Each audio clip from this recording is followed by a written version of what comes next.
Hello to all my HAKEN Continuum brothers and sisters. Hope you're all good. This is HAKEN Continuum tip du jour number 24. Today about octave pedals and C scales. Octave pedals and C scales. The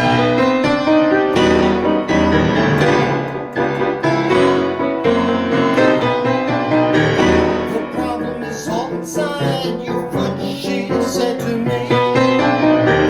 When shifting octaves, you must take it logically.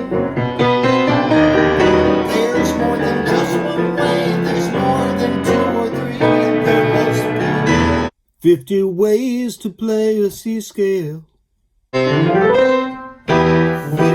ways to play a C scale.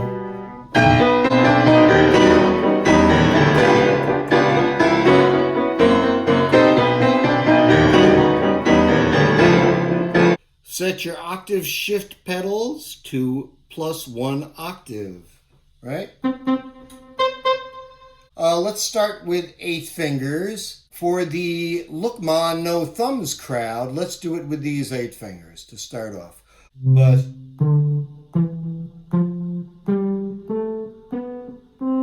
so here's one way of doing it, is to just play the 7 notes.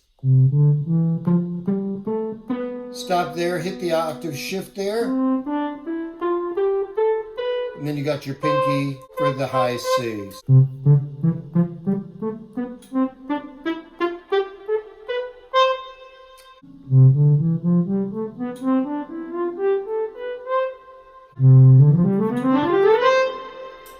That's the one way. Now another way is to go all the way up to the pinky and then pick it up with the 4th finger down there after you hit the octave shift, like this. Okay? Now pinky up here, octave shift, and then pick that up down there.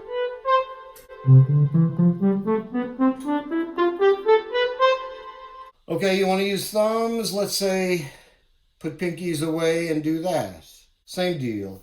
You can either go all the way up to this one, hit the C, and then start back down on the D here after the octave shift, or you can go up to the B, and then hit the octave shift and start back down there. So here's the first way, going all the way up to the C.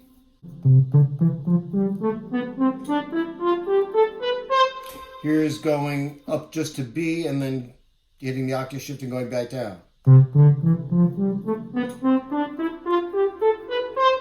Let's take a look at what we've done so far from above. Might be a little easier to see.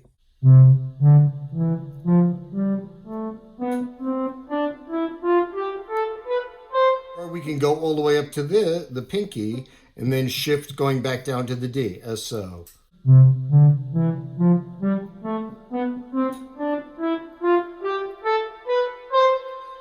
If we do it with thumbs, same deal. We can go up to the B here and then hit the octave shift and then go back down to the 4th finger, as so.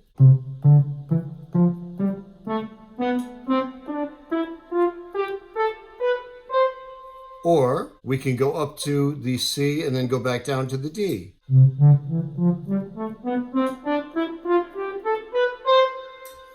Now if I use 9 fingers, let's add the pinky up to the D, which means I can go all the way up to the D, and then shift and then come back to the E here.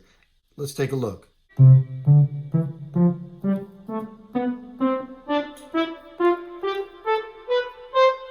Also, let's move everything up. Let's do 10 fingers. Then we could go to up to the E here, and then hit the shift and come back on the F.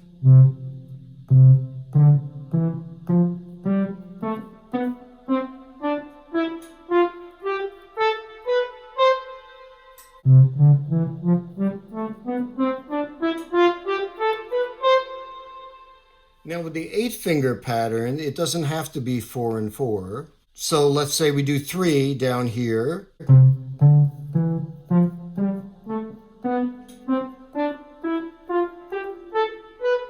Or we could go all the way up to the C and then loop back down to the D, like this.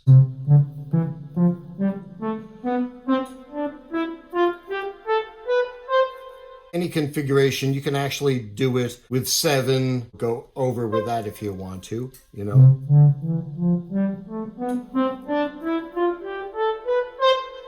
Or you could have 5 down here and 3 up here. That's with 8-note things. Let's look at a single octave without going up the octave for 1 second. Reason for this is because you may start in other places. You may find your hand in positions, and you may find yourself living in another part of the fingerboard. Okay, let's say your hands wind up here, and you want to do a C scale. Well, that means you're going to have to start there, and then you hit your shift.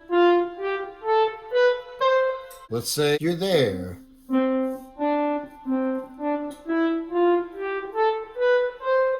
So being able to start anywhere and change at any point in a scale is a good thing.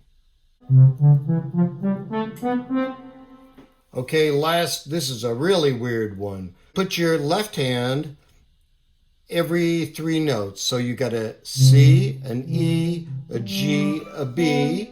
Now up here you have a D, F, A, C. So here's what we're going to do. We're going to shift up and play the C. Let off. Shift again. Let off. Shift. Off. Shift. Off.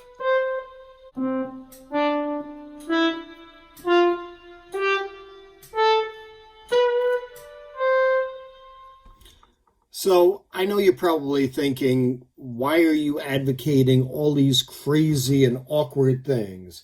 Well, I kind of came upon this idea. I was working on this fairly impossible piece with pedal shifts everywhere.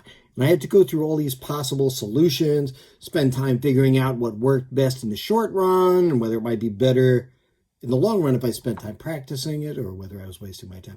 Anyway, this process kind of heightened my awareness of looking for different solutions for crazy problems. Will these exercises be helpful in the long run? Not sure, but I think if you have something that really makes you examine what's happening, it's got to be good for you, just brain-wise. I mean, I don't advocate torture, for doing these things, but I think it's good, just to be able to get